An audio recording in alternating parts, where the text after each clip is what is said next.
Selamat datang di Beetle Channel, semoga kita bahagia. Jangan lupa subscribe, like, komen dan share agar channel ini semakin berkembang. Terima kasih. Novel Kemenangan Dalam Hidup, Bab 1721. Ana. Suara seorang wanita datang dari belakang Ana. Ana berbalik dan menatap wanita cantik yang mendekatinya. Dia hendak menyapa ketika dia melihat seorang pria tinggi, pirang, tampan di sebelah wanita itu. Ana mengerutkan kening dan berkata dengan datar, "Catherine, ada yang bisa saya bantu?" Catherine berjalan ke arah Ana, menekan kegembiraannya, dan berkata, "Selamat telah memenangkan medali emas dalam kompetisi desain mode ini. Saya mendengar bahwa Anda telah menerima undangan ke Paris Fashion Week, saya sangat iri pada Anda. Anda satu-satunya yang mendapatkannya di antara begitu banyak dari kita." Ana tertawa. Ini tidak seperti tidak ada cara lain untuk pergi ke Paris Fashion Week. Mengetahui Anda Catherine, Anda harus memiliki jalan masuk. Catherine menggelengkan kepalanya dan berkata, "Itu berbeda. Anda diundang sebagai yang baru desainer, dan Anda memiliki kesempatan untuk memamerkan satu set pakaian yang Anda rancang. Bahkan jika saya pergi ke sana melalui cara lain, saya hanya bisa menjadi penonton. Mari kita berhenti membicarakan aku, Ana, ini saudaraku Yeremia. Apakah Anda ingat dia? Dia selalu ingin mengobrol denganmu," kata Catherine tiba-tiba dengan penuh semangat. Ana tampak tak berdaya dan berkata, "Catherine, aku benar-benar tidak ingin akrab dengan teman lawan jenis. Apa kamu tahu maksud saya? Ana, saya pikir Anda harus memberi saya peluang." Yeremia tiba-tiba berbicara dan berkata, "Kami hanya berteman. Bahkan negara kuno dan konservatif akan mengizinkan lawan jenis untuk berteman, kan?" Ana tampak dingin dan berkata, "Pak, saya harap Anda bisa lebih sopan saat berbicara. Saya tidak akan mentolerir Anda berbicara tentang sesuatu yang diskriminatif atau konyol begitu saja." Sudut mulut Yeremia berkedut, dan dia berkata, "Maaf, saya tidak, berarti itu, tahu besok adalah hari ulang tahunmu, jadi ingin mengadakan pesta ulang tahun untukmu. Bisakah saya?" Seolah takut Ana akan menolak, dia berkata dengan tergesa-gesa, "Aku tahu, keluargamu ada di Summerland, jadi kali ini kamu hanya bisa menghabiskan hari ulang tahunmu sendirian di Amerika Serikat. Dan juga mengundang semua teman dan mentor Anda dari kursus desain mode Anda. Semua orang sangat senang menghadiri pesta ulang tahun Anda. Ana, maukah kamu memberiku kesempatan?" Ana tampak tak berdaya dan berkata, "Tuan Yeremia, mengerti apa yang Anda pikirkan, tetapi pertama-tama, saya benar-benar tidak tertarik pada Anda. Kedua, saya tidak benar-benar ingin menghadiri pesta ulang tahun ini, jadi saya harap Anda bisa mengerti." Yeremia cemas. Dia berkata, "Anda adalah perancang busana terbaik dan Anda memiliki keluarga yang kuat sementara saya adalah pewaris masa depan perusahaan produksi pakaian terbesar di Amerika Serikat. Bukankah kamu surga, pikir kita adalah pasangan yang dibuat di Haven. Sial, orang asing yang tahu istilah canggih seperti itu. Apa yang menyenangkan." Sebuah suara terdengar tanpa peringatan, menyebabkan orang-orang yang hadir tiba-tiba melihat ke atas. Ana melihat Jasper menaiki tangga dan dia memiliki ekspresi tidak percaya di wajahnya. Sementara itu, wajah Yeremia langsung murung. "Siapa kamu? Mengapa kamu di sini? Bukankah Amerika Serikat dikenal sebagai negara paling bebas di dunia? Karena ini bukan kediaman pribadimu, apa hubungannya denganmu apakah aku di sini atau tidak?" Setelah Jasper selesai berbicara, dia menghampiri Ana dan menawarkan lengannya secara alami. Ana menutup mulutnya dan tertawa. Kemudian, dia mengulurkan tangannya untuk mengaitkannya di lengan Jasper. "Gadis pintar." Jasper tampak senang. Dia memiringkan kepalanya dan berkata kepada Yeremia, yang wajahnya dipenuhi dengan kecemburuan dan marah, "Orang Barat bahkan berpikir untuk meletakkan tanganmu padanya. Sebuah pertandingan yang dibuat di surga. Mengapa Anda tidak melihat diri Anda sendiri untuk memeriksa apakah Anda cocok dengannya? Merek pakaian terbesar di Amerika Serikat. Apakah itu bagus? Saya karakter limit is exceeded. Namun, itu tergantung pada situasinya. Misalnya, jika seseorang dari Summerland didiskriminasi secara rasial oleh seseorang dari Amerika Serikat, tidak ada yang akan peduli. Selain itu, pria ini juga merupakan anak dari pemilik brand clothing terbesar di tanah air. Jelas, ini bukan pertama kalinya Yeremia melakukan sesuatu seperti ini. Dia mengangkat jarinya ke hidung Jasper dan berkata, "Sialan kau, monyet Summerland, kaulah yang mempermalukanku lebih dulu. Kamu pikir kamu siapa? Aku akan mendorong kepalamu ke toilet." Jasper menoleh dan melihat sekeliling. Dia melihat menara anggur yang terdiri dari gelas-gelas anggur di atas meja di sebelahnya dan melihat sebotol anggur merah yang belum dibuka di sebelahnya. Tanpa sepatah kata pun, Jasper mengambil botol anggur merah, mengayunkannya, dan membenturkannya ke kepala Yeremia. Langkah tak terduga ini menyebabkan Catherine dan para wanita di sebelahnya berteriak kaget. Yeremia juga tidak menyangka Jasper punya nyali untuk melakukan ini. Dia dirobohkan oleh botol dan jatuh ke menara anggur. Menabrak. Menara itu dihancurkan oleh tubuh Yeremia yang runtuh. Anggur merah memercik kemana-mana dan gelas-gelas anggur pecah berkeping-keping. Adegan itu tampak mencengangkan. Jasper menjatuhkan botol anggur merah di tangannya yang hanya tersisa mulutnya dan berkata kepada Yeremia yang terbaring di reruntuhan, "Jaga mulutmu. Amerika Serikat hanyalah negara imigran dengan sejarah ratusan tahun. Nenek moyang Anda berasal dari Eropa atau India asli. Terus terang, mereka semua adalah ras campuran. Jadi mengapa mereka memenuhi syarat untuk mendiskriminasi negara dengan warisan budaya 5.000 tahun? Kamu brengsek. Saya ingin menuntut Anda. Saya ingin mengirim Anda ke penjara dan saya ingin Anda bangkrut." Yeremia meraung sambil memegangi kepalanya.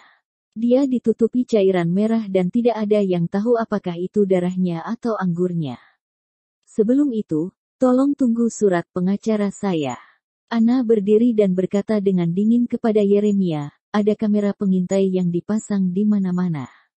Saya akan membiarkan pengacara saya mengambil bukti sesegera mungkin.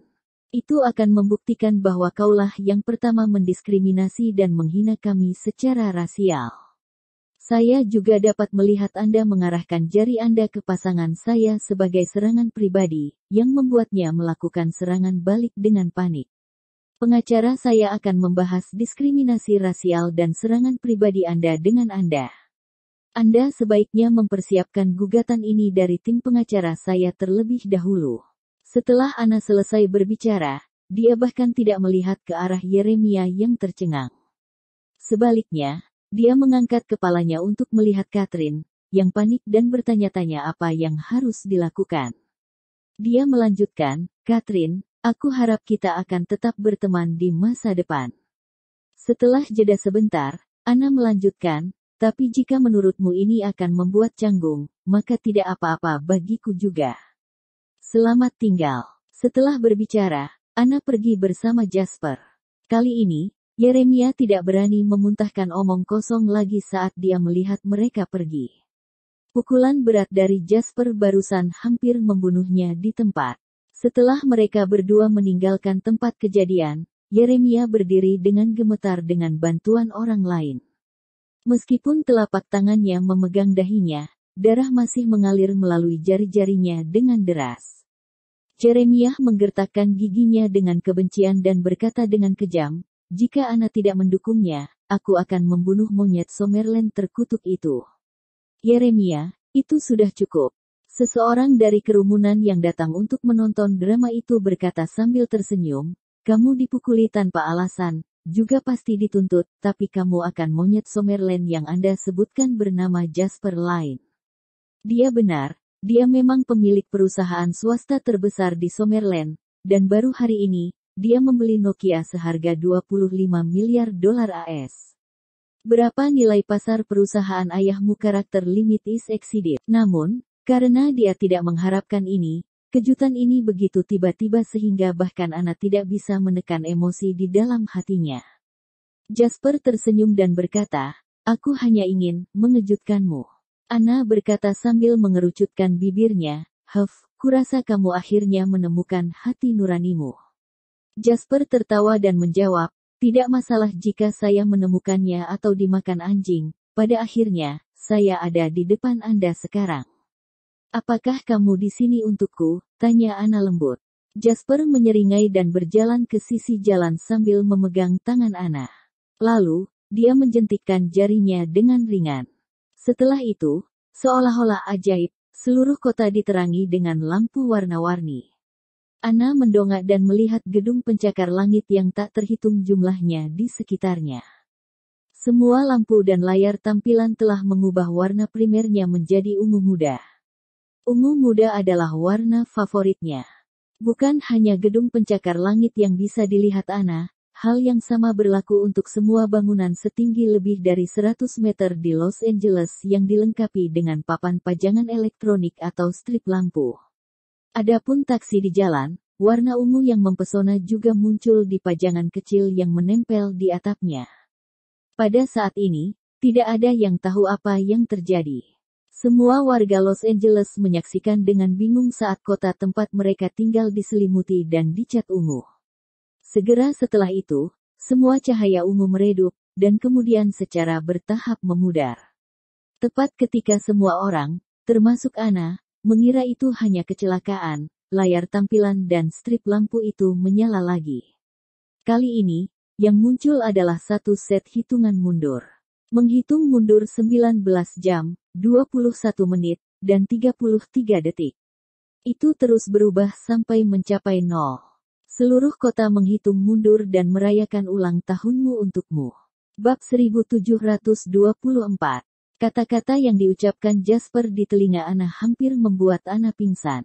Dia tidak menyangka Jasper akan menghabiskan begitu banyak uang untuk mengejutkannya. Dia melihat orang yang lewat di samping di jalan saat mereka berbisik satu sama lain dan menebak apa arti hitungan mundur. Kemudian, dia melihat ke seluruh kota Los Angeles, kota terbesar kedua di Barat Amerika Serikat dan kota terbesar di negara bagian itu, saat hitungan mundur memenuhi setiap sudut. Anna mengerutkan bibirnya dan terdiam. Apa yang salah? Apakah kamu tidak menyukainya? Jasper panik. Semua ini diatur sesuai dengan ide-idenya. Tentu saja, pihak Henry lah yang menarik tali sementara Jasper hanya perlu membayar. Tetap saja, hitungan mundur lebih dari 10 jam saja sudah merugikan Jasper setidaknya 6 juta dolar AS. Namun, uang dan pikiran ini tidak seberapa dibandingkan dengan bantuan Anna kepada Jasper. Karena itu, jika Anna sama sekali tidak menyukainya pikiran dan usaha, itu benar-benar tidak setimpal. Tidak, aku sangat menyukainya. Anna menatap Jasper dengan mata terik dan berkata dengan lembut, hanya saja aku tidak pernah berpikir kamu akan menyiapkan ini untukku. Sambil tertawa kecil, Jasper merasa sangat lega dan menjawab, ini baru permulaan. Ikut denganku. Setelah Jasper selesai berbicara, dia menarik Anna ke dalam mobil. Mobil itu diam-diam meninggalkan Los Angeles. Di jalan, orang bisa melihat tanda-tanda elektronik menghitung mundur di mana-mana. Tak terhitung banyaknya orang yang memotret atau bertanya kepada seseorang apa yang sedang terjadi, tetapi mereka ditakdirkan untuk tidak pernah mendapatkan jawabannya. Setelah mobil meninggalkan pusat kota Los Angeles, mobil melaju ke Gunung Halaf di sebelah tanda halafu besar yang terkenal di dunia. Orang dapat melihat Teluk Santa Monica dari kejauhan dan seluruh kota Los Angeles di dekatnya. Angin gunung bertiup lembut. Setelah Anna turun dari mobil, sekilas dia melihat seluruh kota Los Angeles bermandikan cahaya ungu lembut. Pada saat ini, gambar seperti mimpi membuat Anna merasa seolah-olah dia sedang dalam mimpi. Pasti banyak usaha, kan? Tanya Anna. Jasper tersenyum. Karakter limit is exceeded. Dengan meremas tangan Anna, Jasper berkata, aku ingin memberimu ulang tahun yang tak terlupakan, itu saja. Anna menatap Jasper, mengerucutkan bibirnya, dan tersenyum. Ini memang ulang tahunku yang paling tak terlupakan. Anna dan Jasper sedang duduk di lantai D observasi di Gunung Halafu tanpa mempedulikan gambar mereka. Kemudian, Anna menyandarkan kepalanya ke Jasper. Pada saat ini, tidak ada dari mereka yang menyebutkan urusan bisnis atau rumah tangga. Mereka juga tidak menyebutkan hubungan di antara mereka. Ini adalah saling pengertian di antara mereka. Ana memejamkan matanya sedikit dan berkata, akan luar biasa jika aku bertemu denganmu lebih awal. Sekarang belum terlambat, jawab Jasper. Tidak. Ana tidak mengangkat kepalanya, tetapi dia sepertinya melihat ekspresi sedih Jasper.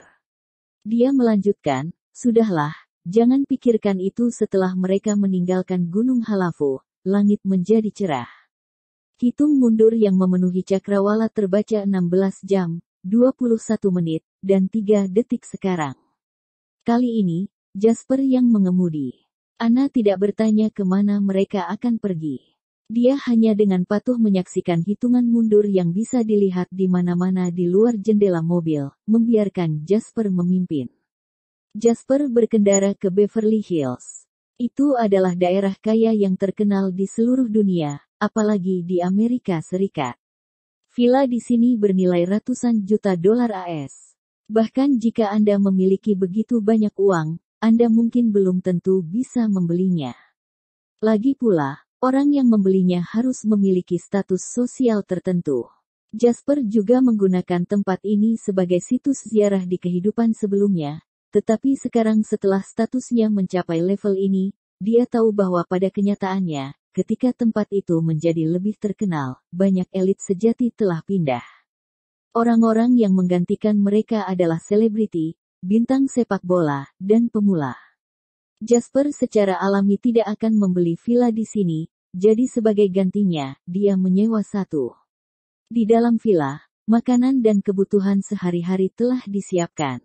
Ketika Jasper sedang memasak dan menyiapkan sarapan, dia melihat bahwa Ana sudah berbaring di sofa tertidur lelap. Setelah makan sarapan sendirian, Jasper mengangkat telepon dan memutar nomor. Apakah semuanya malam ini sudah diatur? Tanya Jasper.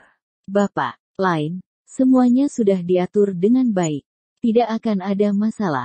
Oke, terima kasih atas kerja kerasmu. Setelah saya kembali, semua orang akan dibayar setengah tahun gaji. Saya yang akan membayar. Jika Anda ingin seekor kuda berlari, Anda tidak boleh lupa memberi makan kuda itu. Karenanya, Jasper tidak akan pernah membuat kesalahan dalam hal ini. Pandangan. Setelah meletakkan telepon, dia kembali menatap Ana, yang masih tertidur.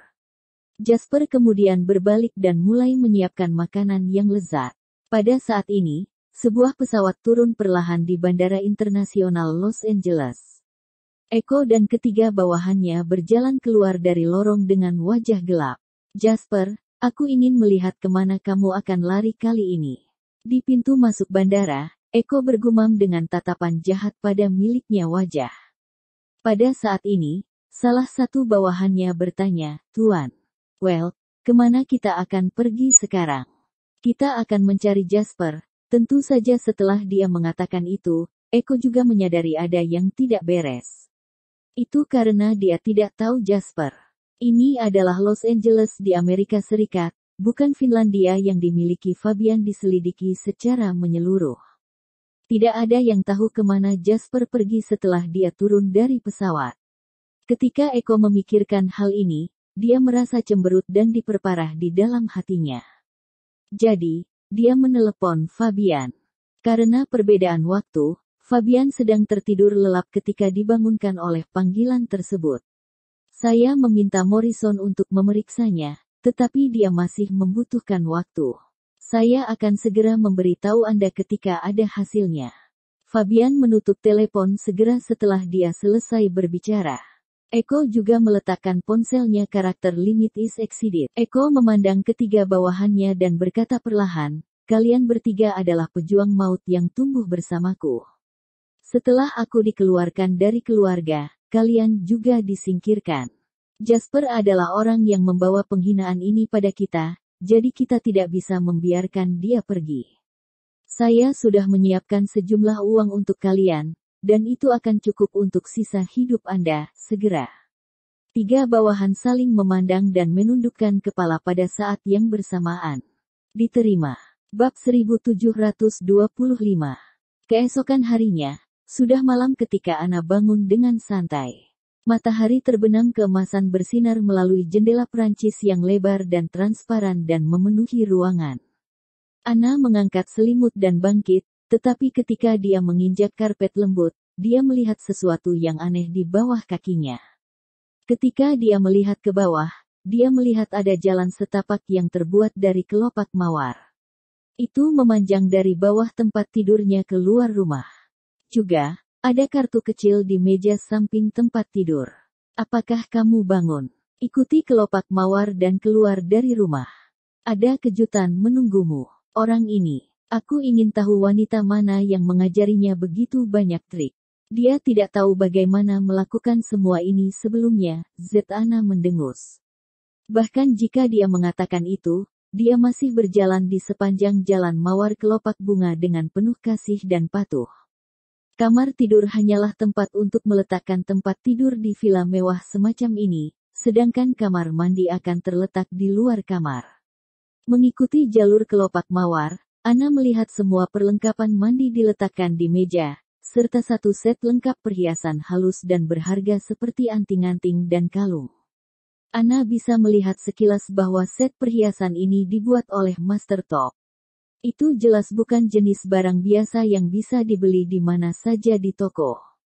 Setelah mandi, Anna dengan hati-hati meletakkan semua perhiasan satu per satu di tubuhnya. Pada saat ini, Anna, yang berdiri di depan cermin, memandang dirinya dengan puas. Kemudian, dia berbalik dan meninggalkan kamar mandi. Jalur kelopak mawar masih memanjang, dan kali ini, menuju ke ruang ganti. Setelah dia berjalan ke ruang ganti mengikuti jalan yang Anna lihat satu set panjang. Setelah dia berjalan ke ruang ganti mengikuti jalan setapak, Anna melihat satu set gaun panjang diletakkan di gantungan di tengah. Gaun ini mengejutkan Anna. Gaun ini adalah proyek tahun terakhir yang dia rancang sendiri. Itu juga proyek yang memenangkan medali emas dan memberinya tiket untuk bersaing di Paris Fashion Week. Anna tidak tahu bagaimana Jasper memperoleh gaun ini, tapi ini tidak menghentikannya dari merasa bersemangat saat dia berdiri di depannya. Untuk setiap desainer, itu akan menjadi luar biasa hal untuk dapat memakai desain mereka sendiri. Setelah dia mengenakan gaun itu, potongan halusnya sangat pas dengan tubuhnya, menonjolkan sosoknya yang melengkung. Setelah berjalan keluar dari ruang ganti dia melihat bahwa jalur kelopak mawar kali ini sedikit lebih panjang. Anna mengikuti jalan setapak dan berjalan ke ruang makan. Ada meja makan kecil di dalamnya. Sudah cukup bagi seorang pria dan seorang wanita untuk menjaga jarak yang halus tapi tetap tidak kehilangan keintiman. Anggur merah, makanan, dan lilin menghiasi meja. Pada saat ini, tirai listrik di jendela Prancis di sekitar Anna tertutup perlahan. Ruangan itu perlahan meredup. Namun, Anna tidak panik. Dia menikmati apa yang dimiliki Jasper disiapkan untuknya. Dengan sekejap, lilin di atas meja tampak menyala sendiri dan api kuning mulai menari-nari di ruangan yang remang-remang itu. Kemudian, wajah Jasper muncul di tepi sinar kuning. Dia berjalan di depan Anna dengan senyum di wajahnya. Kemudian, dia mengangkat tangannya dan menawarkannya kepada Anna dengan sopan. Anna terkikik pelan dan mengulurkan tangannya untuk meletakkannya di punggung tangan Jasper. Jasper memiliki senyum di wajahnya saat dia berbalik tangannya di sekitar dan memegang jari-jari karakter Limit is Exceeded.